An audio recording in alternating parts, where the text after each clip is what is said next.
Next up, we have an All-American lacrosse star whose time at Trinity brought him to the professional game as a graduate. Please join me in honoring Scott Growney. From the class of 1981 in the sports of lacrosse and soccer, Scott Growney. He was a dominant player. Certainly the best player on Trinity's team at the time. One of the best players in Division III for sure. And he was one of the best players nationally, any division. He was the guy that always wanted the ball when it was critical. And by the way, we always wanted to get him the ball because we knew the results would be great. You know, almost brings back chills remembering in huge moments, in huge games to continue advancing through the tournament back then. He'd say, you know, give me the ball, and he would light it up. He had a nose for the goal, but I mean, quite frankly, I think Scott loved a beautiful assist, and I was the beneficiary of a number of his passes. As I think about what made Scooter Scooter, he had an energy that when he showed up in the huddle, this positive kinetic energy was infectious. He was sort of would bound into the huddle with all of us getting there ready to go out and play, and this energy would just sort of capture all of us. One of the best teammates I've ever had. Just an amazing athlete, amazing lacrosse player. I thought I was a pretty good lacrosse player, and then I met Scott, and he loves the sport. It's unbelievable. I mean, the guy played professional lacrosse after college, and he's stuck with it. He always thought that we could win. He always thought it was just a matter of more effort, and he never gave up. He also at the time had stick skills that were sort of unparalleled. Dominant back then, but he's one of the few guys who I think, like a Wilt Chamberlain, if you will, can play almost in any era. He was something really special. Special. He absolutely deserves to be the first lacrosse player, in my view, to get into the Trinity Hall of Fame.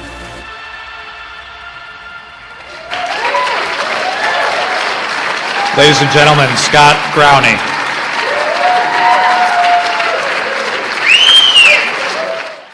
Wow, that's a tough act to follow. Thank you, Peter. And thank you to Peter, who's not here tonight. We've got two Peters here. Peter Miller and Peter Duncan both helped with that montage, so I'm grateful for that. Peter Duncan, actually, quite an athlete in his own right, is actually off the coast of England right now, captaining a boat in an international yacht race, so that's pretty cool. And he would be here too if he could to celebrate the induction of Coach Dunham as well. I'd like to thank, I've got lots of thank yous to John Holt. John Holt is the gentleman who put the videographer who put the montage together. And when he asked me for materials, I actually was quite concerned that I might not have enough.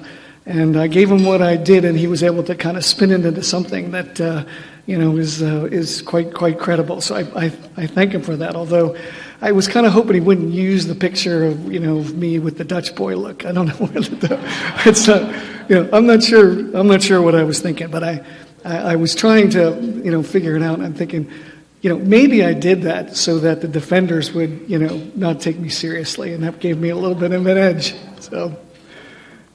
Thank you to the Hall of Fame committee for this honor. I'm thrilled to celebrate this moment with the rest of the inductees. It really is quite a great class. And thank you to Drew and to Lindsay and to David Kingsley as well for their help, support, and guidance, and in helping us prepare for this. I want to thank the president, Berger Sweeney, as well. She's a neuroscientist. So she knows about the limbic system. Well, the limbic system controls fight or flight. So my limbic system is really active right now. And if Coach Alciante was here, and he was here earlier for the cocktails, he would have told me to run to the roar, Scott, run to the roar. So you've heard about the 50 years of Title IX. We're also celebrating the 200th anniversary of the school, which is pretty cool. The fruits of the legislation's labor is here tonight, and it's not just among the inductees. I know the focus is supposed to be on me at the moment, but before going on, permit me to recognize the real lacrosse star in the family, and that would be my daughter, Scotty Rose.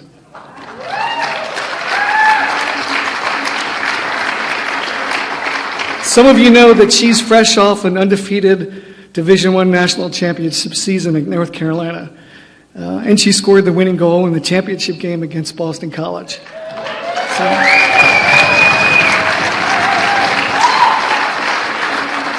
So it's been a good year for the Growneys lacrosse wise, for sure. I learned a lot over the last 5 years with following Scotty and her team, and her coach Jen Levy, who is a wonderful coach. She's being inducted into the National Hall of Fame next month. But she's a Zen master, and she has just all these sayings, all these anecdotes, all these adages.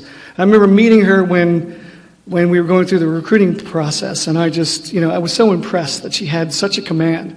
But one of the ones that she liked to use, and this was probably one of my daughter's favorites, was be where your feet are, which is another way of saying, embrace the moment, optimize the moment, and do your best. So I'm proud that my feet are here among this great group of people, those who are being inducted, and everybody who's here in support. So thank you very much. That's great.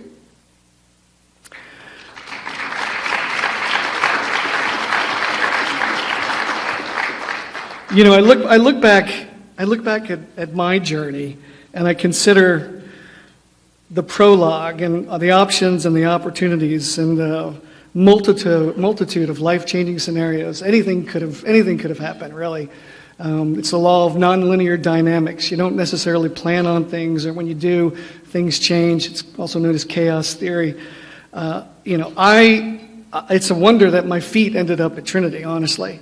I wanted to tell you a little bit about that. I feel like David Byrne in the movie Stop Making Sense, when he gets up there in his big suit and says, "How did I get here?" Well, how did I get here? I was actually heading to Washington and Lee. I actually had been recruited to play lacrosse at Washington and Lee. They were a Division I national power in the 70s. They were coached by a Hall of Famer by the name of Jack Emmer, actually a good friend of Coach Asiante's. Jack Emmer encouraged me to come and play there. I wasn't sure that I could play there, but I sent in the deposit when I was accepted, and I was locked and loaded. I had no lax accolades at all. I didn't start playing until I was in 10th grade. And I was on the fourth midfield line of the Harriton High School JV. That's not necessarily going to get you recruited to college. But I improved. I worked at it. I improved. I got good. And I finally had some lacrosse accolades that came in, after my senior year. That was a little too late for the recruiting process, but Washington Lee wanted me, and I was locked and loaded there. And it's funny because I was also very close to pursuing a soccer path. I was recruited at Duke to play soccer, and I had lots of credentials in soccer, none in lacrosse, and I was accepted at Duke. I was not accepted at Trinity. I applied to Trinity. I was not accepted at Trinity. I was on the waiting list. And, I really liked Trinity, New England liberal arts education, the whole thing. But I was on the waiting list. And, it's sort of a purgatory of sorts, and it was I was moving on. And then all of a sudden, there was a bit of divine intervention. And that divine intervention came in the form of the Trinity's new director of development. And he's been recognized a couple times tonight. But I'd like to recognize him again because that person was Jerry Hansen.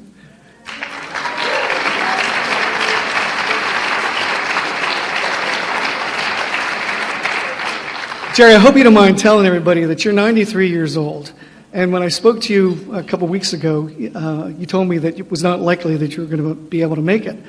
And I just said, we got to figure this out. Well, Jerry and his family figured it out, and Todd, his son Todd, was the savior, and he flew up from, was it South Carolina and North Carolina, and drove up here, and that's the reason we have Jerry here tonight. So thank you, Todd. Thank you very much.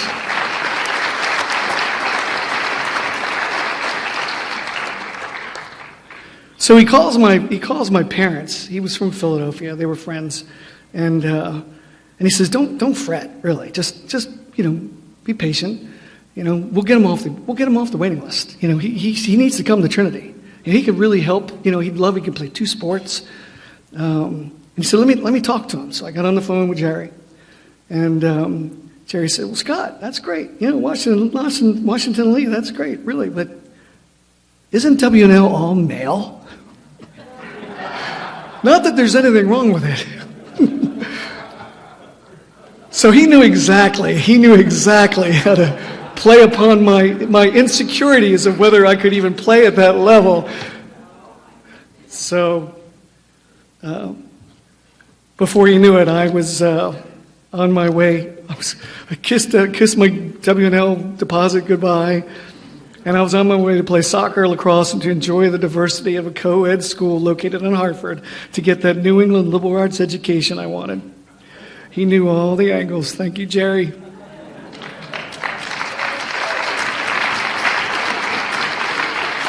I'd be remiss not to acknowledge the role of another person. As a former high school teammate, actually lived down the road from me in Gladwin, Pennsylvania. There are a lot of people from Gladwin here tonight, by the way, which is great. His name is Doug Bennett, and I visited him, when I was looking at Trinity, and he showed me a very good time. I think an AD party had something to do with that. But I told him that I was actually looking at Middlebury too. Now my dad wanted me to look at Middlebury. My dad said, "I think they're a really good program. I think you should consider Middlebury. You can play sports up there. It's a great school." I said that to Doug, and Doug just said, "No, don't even think about it. Middlebury is terrible lacrosse team. They're just absolutely horrible."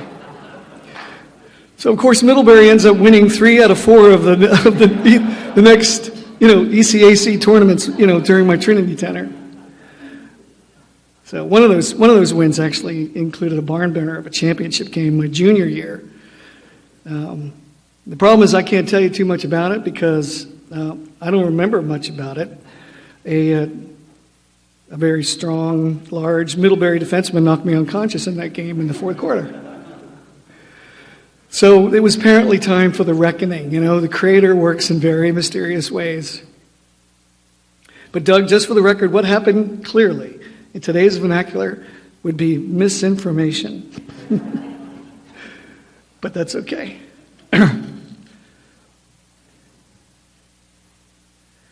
So not only are my feet at Trinity, there's a saying I like to use: you grow where you're planted. I tell this to all the kids I coach. Tell the parents. They're anxious about the recruiting process, and for good reason. It's pretty intense. I said, just relax, don't sweat it. Wherever you end up, you're gonna do great. So, chance and circumstances ensured I'd be playing at Trinity. The thing about Trinity was that, we had in those years we had a convergence of some really great athletes, and they came together. And we fielded a team that was so competitive. I mean, we were really, really good. We made the ACAC tournament 3 out of 4 times. We could not go to the NCAA. I'm sure that we could have gone to the NCAA. I'm sure we would have done pretty well. What was really fun was that we actually got to play beneath the elms and also beneath the chapel. And we played while the chimes and the organ was playing. I mean, who gets a chance to do that? That was like almost spiritual. Our offense was coordinated actually with the music. It was really incredible. That was the courtesy of Coach Dar.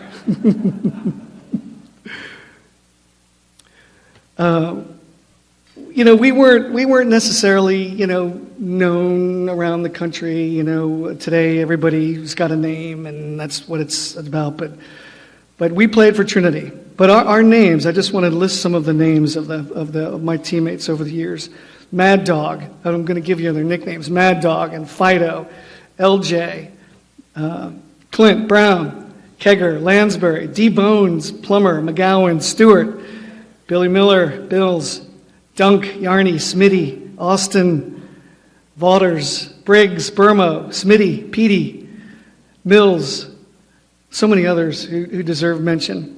I really thank all my teammates for the time that we spent together, the camaraderie, and for being here, many of you for being here tonight. I'm really grateful. Thank you.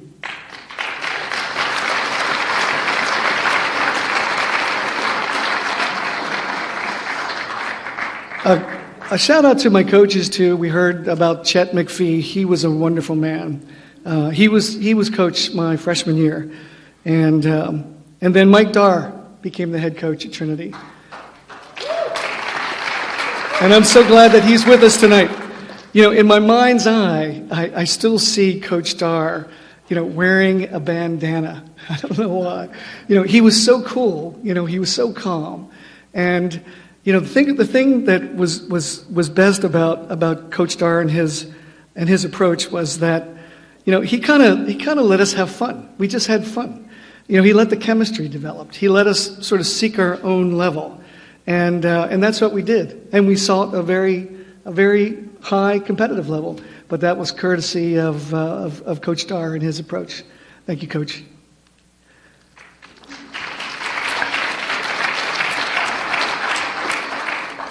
So I didn't get into Trinity immediately. I got off the waiting list, but I just want to correct a few things, or to say a few things for the record.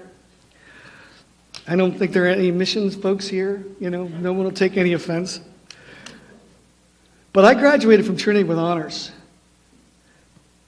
and I did it without writing a thesis. And I think, back in the day, I think it was recommended or required that you write a thesis, but I didn't do that. So I must have slipped through the cracks again there. But my favorite memory, academically, was as a teaching assistant for one of the most popular courses at the school. It was the rise of modern Russia. So, and it's interesting how that happened too. In response to a professor's question, I named a river that ran through Warsaw, Poland. I didn't pronounce it right. I totally butchered it, but I got the river right. And the professor asked to see me after the class. And then after class, he asked me to be his teaching assistant next time he taught the course. That professor was Dr. Samuel Cassow, and I'm happy that he's here tonight. And I want to thank him for the validation and for helping my limbic system way back when. Thank you, Dr. Cassow.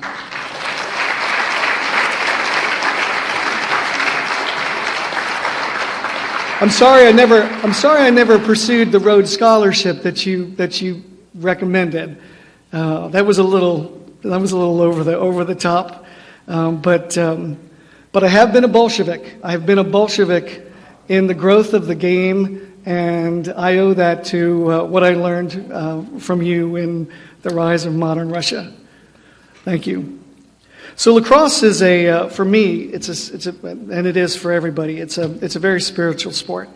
It was gifted to us by the Native Americans who believe that it was they call it the Creator's game. It came from the Creator, and I think there's something magical about the game, and I'm sure those of us here tonight who played, understand it as well. The game is actually on fire, but I never would have experienced it or enjoyed it but for the support of my mom and my dad, for sure. My dad's gone. Somehow I feel his presence right now, but because he never missed anything. But my mom's here. And Mom, just let me formally apologize for breaking all the windows at home. I know I repaired them right away. I got real good at glazing, but it's a big game. My family, everyone in my family played. My sisters, Patrice and Doss, were great players. Doss at Lafayette, Patrice at at Penn State. They're both married. Their kids played lacrosse. Doc Sakin, some of you might know the names, three-time first-team All-American, won 2 national championships in Virginia. His sister Sky was recruited at Richmond. She started the women's club program there. Riley was an all Big Ten defenseman.